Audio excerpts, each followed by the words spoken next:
భారతదేశ సుప్రీంకోర్టు జర్నలిస్టులపై దయతో మంచి సంచలనాత్మకమైన తీర్పునిచ్చినందుకు అఖిల భారత సుప్రీంకోర్టు న్యాయస్థానానికి మా వినియోగదారుల సంఘం ద్వారా ప్రత్యేక ధన్యవాదాలు తెలియజేస్తున్నాం. జర్నలిస్టుని కొట్టినా తిట్టినా 50,000 రూపాయలు ఫైను, 5 లక్షల రూపాయలు ఫైన్ విధించాలని చెప్పి ఇచ్చిన తీర్పు సంచలనాత్మకమైనది. భారతదేశానికి స్వరాజ్యం వచ్చి 79 సంవత్సరాలైన జర్నలిస్టులకు ఈరోజు నిజమైన స్వరాజ్యాన్ని స్వతంత్రాన్ని అందించిన భారత సుప్రీంకోర్టు న్యాయమూర్తికి మా వినియోగదారుల సంఘం తరఫున ధన్యవాదాలు తెలియజేస్తూ దేశకి సురక్ష జవానై ప్రజోంకి పరిరక్ష జర్నలిస్టులకు ఈరోజు చాలని జీవితాలతో ఎటువంటి ఆదాయ వనరులు లేకుండా వాళ్ళు రాసిన వార్తల ద్వారా వేలాది మందికి కోట్లాది మందికి ఎన్నో రకాల ఉపయోగమైన ఇవి జరుగుతున్నాయి. పోలీస్ వ్యవస్థ కూడా ఈ జర్నలిస్టుల వల్లనే న్యాయ వ్యవస్థ కానీ పోలీస్ వ్యవస్థ కానీ అన్ని ప్రభుత్వ వ్యవస్థలు కూడా పేపర్ యొక్క ప్రకటనకు చూసి స్పందించి పనులు చేస్తున్నారు.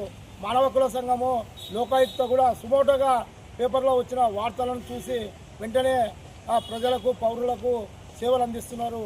అటువంటిది జర్నలిస్టుల మీద దయతో భారత సుప్రీంకోర్టు జర్నలిస్టులను కొట్టినా తిట్టినా దుర్భాషలాడినా 50,000 రూపాయలు జరిమానా, 5 లక్షల రూపాయలు జరిమానా విధించాలని చెప్పి సంచలనాత్మకమైన తీర్పునిచ్చినందుకు భారత సుప్రీంకోర్టు ప్రధాన న్యాయమూర్తికి బెంచ్కి మా వినియోగదారుల సంఘం తరఫున ప్రత్యేక ధన్యవాదాలు తెలియజేస్తున్నాం. జర్నలిస్టు సోదరులారా, ఎవరు కూడా సోషల్ మీడియా కానీ జర్నలిస్టు కానీ ఎవరు కూడా ప్రజలకు ఉపయోగపడే సారథులు. అటువంటి సారథులపై ఎటువంటి ఇవి చేసినా వెంటనే వారిపై కఠినమైన చర్యలు ఉంటాయి. తర్వాత ఎవరైనా తెలియక జర్నలిస్టులపై పోలీసులు కానీ ఇతర ఎవరైనా కేసులు నమోదు చేసినా కూడా కేసులు నమోదు చేసిన పోలీస్ అధికారులు కూడా సుప్రీంకోర్టు యొక్క ఆదేశాలకు వాళ్ళు కూడా శిక్షకు గురవుతారు. కనుక జర్నలిస్టుల పైన మర్యాదతో గౌరవంతో వారిని గౌరవించి వాళ్ళని ఇది చేయాలి. కానీ వార్తలు రాసినారని చెప్పి వాళ్ళ మీదికి పోవడము, కొట్టడము, దౌర్జన్యం చేయడము ఇవన్నీ చేస్తే ఖచ్చితంగా సుప్రీంకోర్టు యొక్క తీర్పుని అమలుపరచాల్సి వస్తుంది. మెయిన్ ఆంధ్రప్రదేశ్ రాష్ట్ర హోంమంత్రి గారు, తర్వాత రాష్ట్ర ముఖ్యమంత్రి గారు, చీఫ్ సెక్రటరీ గారు, డీజీపీ గారు సుప్రీంకోర్టు ఇచ్చిన ఆదేశాలని తూచా తప్పకుండా రాష్ట్రంలో జర్నలిస్టులపై దాడులు జరిగినా వెంటనే వాళ్ళపై సంబంధిత దాడులు చేసిన వ్యక్తులపై క్రిమినల్ కేసులు బనాయించి 50,000 రూపాయలు జరిమానా, 5 లక్షల రూపాయలు 5 ఏళ్ళు జరిమానా, 50,000 రూపాయలు ఫైన్ విధించే విధంగా ఎఫ్ఐఆర్ రాయాలని చెప్పి ఈ సందర్భంగా తెలియజేస్తున్నాను.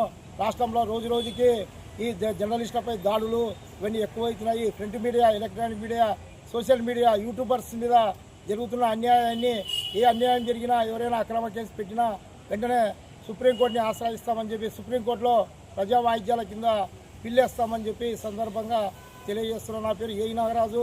నేను నంద్యాల జిల్లా ప్రభుత్వ విజిలెన్స్ కమిటీ మెంబర్గా పనిచేస్తున్నాను. జర్నలిస్టు సోదరులారా, యూనియన్ల ద్వారా మన హక్కులను కూడా కాపాడుకోండి. నేను ఒక జర్నలిస్ట్, ఒక యూట్యూబర్గా పనిచేస్తున్నాను. ఆంధ్ర న్యూస్ ఛానల్, అదేవిధంగా మీడియా నాడీలో కూడా పత్రికా విలేకరులా పనిచేస్తున్నాను. ఏపీడబ్ల్యూజేసీఎస్లో జిల్లా కార్యవర్గ సభ్యునిగా పనిచేస్తున్నాను.